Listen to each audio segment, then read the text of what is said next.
வணக்கம் நண்பர்களே. இன்னைக்கு காலேஜில் இன்டர் காலேஜ் கல்ச்சுரல்ஸு. ஆனால் நமக்கு கிளாஸ் வச்சு தொலைச்சிட்டானுங்க.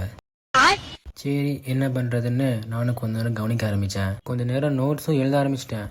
அதுக்கப்புறம் போக போக ஒன்றுமே புரியல. ஒரே லோடு ஆகிட்டே இருந்துச்சு. வெளியில் வேற ஒரே பாட்டு சத்தமாக கேட்டுனே இருந்துச்சு. இன்றைக்கி டான்ஸ் பேட்டில் போல் ஒரே பாட்டு சத்தம் தான். ஒரு நியூ பிரிண்ட் ஸ்டூடெண்ட் எப்படிலாம் கஷ்டப்பட வேண்டியதுக்கு பாருங்களா நண்பர்களே. அதுக்கப்புறம் கிளாஸ் முடிஞ்சு.